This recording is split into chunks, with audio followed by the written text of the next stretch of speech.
Paz seja convosco. Analisando esses dias algumas coisas que a gente vê, e tudo hoje é discurso de ódio. Tudo é discurso de ódio. Não importa o que você diga com base na ciência, não importa o que você diga com base na Bíblia. Tudo o que se fala hoje contra alguém é discurso de ódio.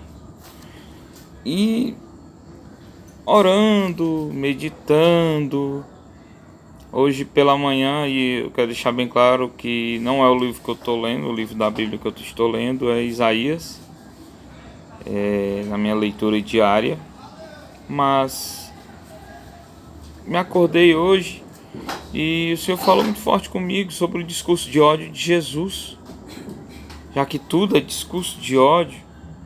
Então o Senhor me trouxe à memória João capítulo 4, que diz, a partir do versículo 13, na conversa dele com a mulher samaritana, versículo 13 diz assim: disse-lhe, Jesus respondeu e disse-lhe: qualquer que beber desta água tornará a ter sede, mas aquele que beber da água que eu lhe der nunca terá sede, porque a água que eu lhe der se fará nele uma fonte de água que salte para a vida eterna. Disse-lhe a mulher: Senhor, dá-me dessa água para que eu não mais tenha sede e não venha aqui tirá-la. E disse-lhe Jesus: vai, chama o teu marido e vem cá. No 17 a mulher respondeu e disse: não tenho marido. E disse-lhe Jesus: eis aqui o discurso de ódio de Jesus. Disseste bem, não tenho marido, porque tiveste 5 maridos, e o que agora tens não é teu marido. E isto disseste com verdade. E disse-lhe a mulher: Senhor, vejo que és profeta. E aí segue o discurso. E lá no versículo 29, no 28 diz assim: deixou, pois, a mulher o seu cântaro e foi à cidade e disse-lhe àqueles homens: vinde, vede um homem que me disse tudo quanto tenho feito, porventura não é este o Cristo? E eis aqui a minha reflexão de hoje. Sobre esse texto de João capítulo 4. Jesus disse para aquela mulher um fato na vida dela que ela sabia bem.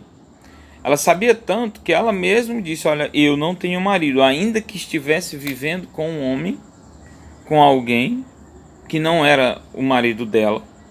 Mas ela disse: eu não tenho marido. E Jesus disse: isso aí você disse certo. Isso aí você falou bem, você não tem marido, porque você já teve 5. Mais um que você tem agora, 6.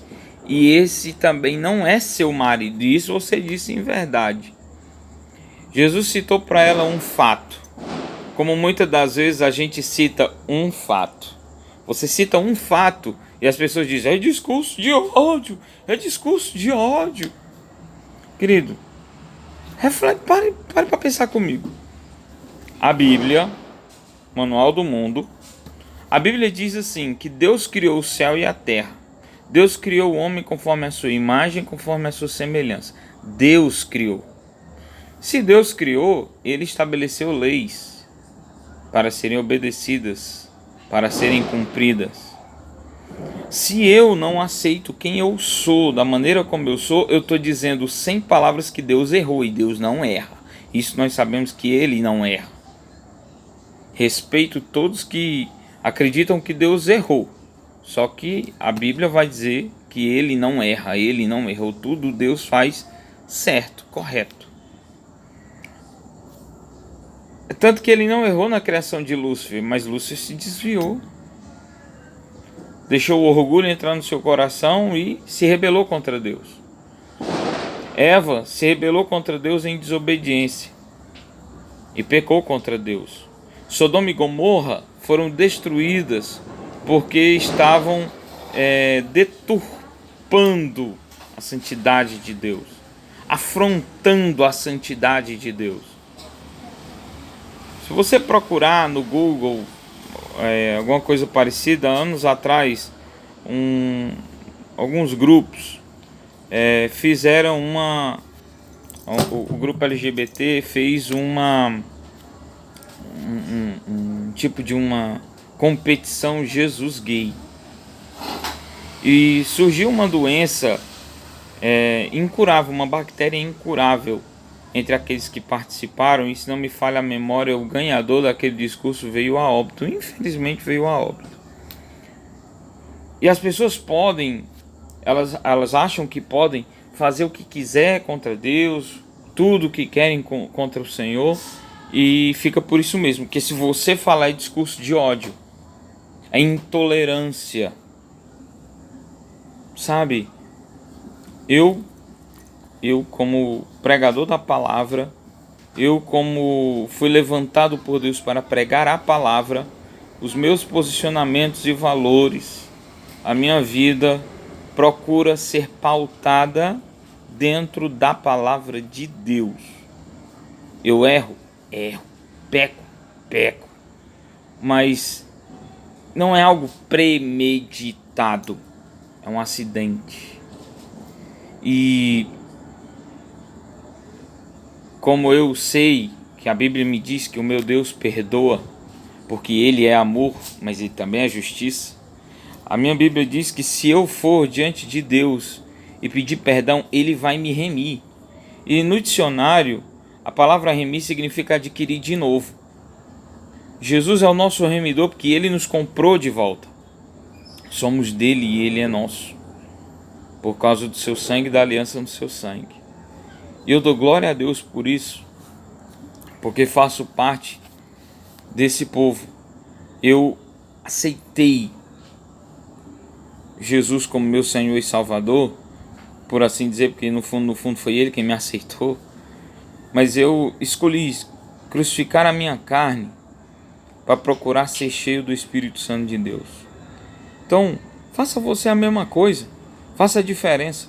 Procure viver a sua vida pautada na palavra de Deus, porque ela sim contém os fundamentos eternos, e em obediência a ela, como diz lá em Apocalipse 22, aqueles que guardaram os seus mandamentos,